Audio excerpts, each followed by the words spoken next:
नमस्कार। प्रस्तुत है आज का चिंतन। रामकृष्ण विवेकानंद को ढूंढते हुए उनके घर गए थे। शिवाजी को समर्थ गुरु रामदास ने खोजा था। चाणक्य चंद्रगुप्त को पकड़कर लाए थे। गोखले गांधी पर सवार हुए थे। हमारे संबंध में भी यही बात है। मार्गदर्शक सूक्ष्म शरीर से 15 वर्ष की आयु में घर आए थे और आस्था जगाकर उन्होंने दिशा विशेष पर लगाया था। गुरुदेव लिखते हैं, सोचता हूँ कि जब असंख्यों सद्गुरुओं की तलाश में फिरते और धूर्तों से सिर मुड़ाने के उपरांत खाली हाथ वापस लौटते हैं, तब अपनी ही ऐसी क्या विशेषता थी जिसके कारण एक दिव्य शक्ति को बिना बुलाए स्वेच्छापूर्वक घर आना और अनुग्रह बरसाना पड़ा। इसका उत्तर एक ही हो सकता है कि जन्म जन्मांतरों से पात्रता के अर्जन का प्रयास। यह प्रायः जल्दी नहीं हो पाता। व्रतशील होकर लंबे समय तक कुसंस्कारों के विरुद्ध लड़ना पड़ता है। संकल्प, धैर्य और श्रद्धा का त्रिविध सुयोग अपनाए रहने पर मनोभूमि ऐसी बनती है कि अध्यात्म के दिव्य अवतरण को धारण कर सके। यह पात्रता ही शिष्यत्व है, जिसकी पूर्ति कहीं से भी हो जाती है। समय पात्रता विकसित करने में लगता है, गुरु मिलने में नहीं।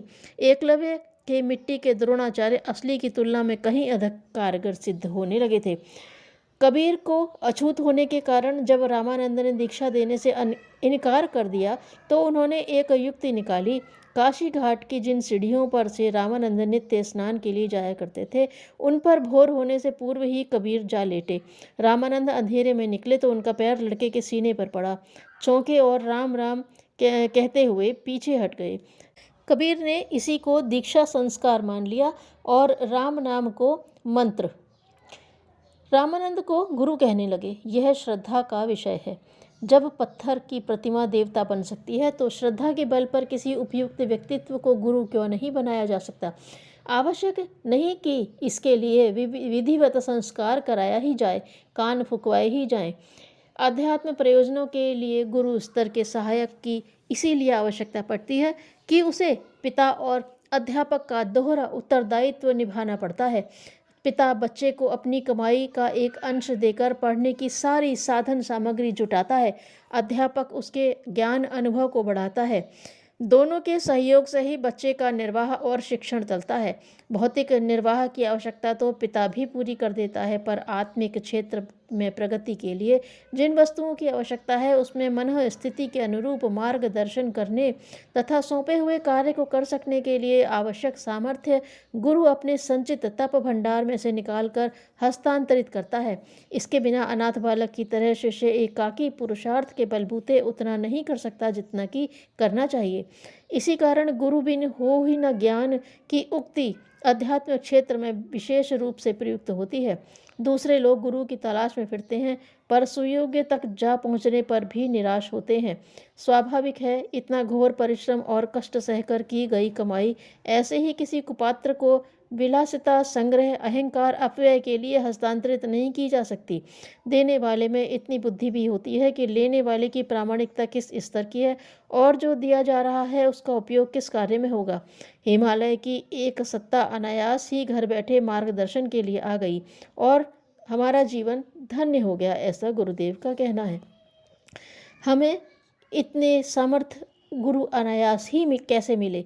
इस प्रश्न का एक ही समाधान निकलता है कि उसके लिए लंबे समय से जन्म जन्मांतरों में पात्रता अर्जन की धैर्यपूर्वक तैयारी की गई, उतावली नहीं बरती गई, बातों में फंसाकर किसी गुरु की जेब काट लेने जैसे उस्तादी नहीं बरती गई, वरन यह प्रतीक्षा की गई कि अपने नाले को किसी पवित्र सरिता में मिलाकर अपनी हस्ती का उसमें समापन किया जाए। किसी भौतिक प्रयोजन के लिए इस सुयोग की ताक झांक नहीं की जाए, वरन बार बार यही सोचा जाता रहा कि जीवन संपदा की श्रद्धांजलि किस देवता के चरणों में समर्पित करके धन्य बना जाए। दयानंद ने गुरु विरजानंद की इच्छा अनुरूप अपने जीवन का उत्सर्ग किया था। विवेकानंद अपनी सभी इच्छाएं समाप्त करके गुरु को संतोष देने वाले कष्ट साध्य कार्य में प्रवृत्त हुए थे। इसी में गुरु सच्ची गुरु भक्ति और गुरु दक्षिणा है। हनुमान ने राम को अपना समर्पण करके प्रत्यक्षतः तो सब कुछ खोया ही था, पर परोक्षतः वे समतुल्य ही बन गए थे और वह कार्य करने लगे थे जो राम के ही बलबूते के थे। समुद्र छलांगना, पर्वत उखाड़ना, लंका जलाना बेचारे हनुमान नहीं कर सकते थे। वे तो अपने स्वामी सुग्रीव को बाली के अत्याचार से तक छुड़ाने में समर्थ नहीं हो सके थे। समर्पण ही था जिसने एकांत उत्मता उत्पन्न कर दी। गंदे नाले में थोड़ा गंगा जल गिर पड़े तो वह भी गंदगी बन जाएगा, किंतु यदि बहती हुई गंगा में थोड़ी गंदगी जा मिले तो फिर उसका अस्तित्व ही समाप्त हो जाएगा। जो बचेगा मात्र गंगा जल ही होगा। जो स्वयं समर्थ नहीं है वे भी समर्थों के प्रति समर्पित होकर उन्हीं के समतुल्य बन गए हैं।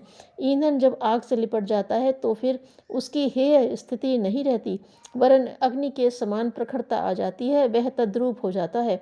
श्रद्धा का केंद्र भगवान है और प्राप्त भी उसी को करना पड़ता है, पर उस अदृश्य के साथ संबंध जोड़ने के लिए किसी दृश्य प्रतीक का सहारा लेना आवश्यक होता है। इस कार्य को देव प्रतिमाओं के सहारे भी संपन्न किया जा सकता है और देहधारी गुरु यदि इस स्तर का है तो भी उस आवश्यकता की पूर्ति करा सकता है।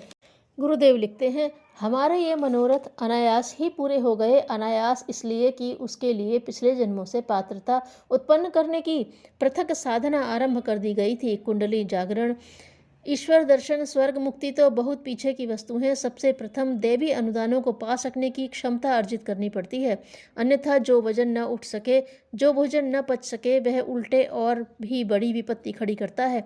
प्रथम मिलन के दिन समर्पण संपन्न हुआ और उसके सच्चे झूठे होने की परीक्षा भी तत्काल ही चल पड़ी। दो बातें कही गईं, संसारी लोग क्या करते हैं और क्या कहते हैं उसकी ओर से मुंह मोड़कर निर्धारित लक्ष्य की ओर एकाकी साहस के बलबूते चलते रहना। दूसरा यह है कि अपने को अधिक पवित्र और प्रखर बनाने के लिए तपश्चर्या में जुट जाना। 24 वर्ष के 24 गायत्री महापुरुष चरण के साथ जौ की रोटी और छाछ पर निर्वाह करने का अनुशासन रखा।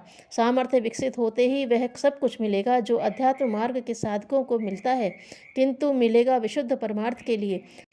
तुच्छ स्वार्थों की सिद्धि में उन दैवी अनुदानों को प्रयुक्त न किया जा सके। वह बसंत पर्व का दिन था। इस गुरु अनुशासन का अवधारण ही हमारे लिए नया जन्म बन गया। सद्गुरु की प्राप्ति हमारे जीवन का अनन्य एवं परम सौभाग्य रहा।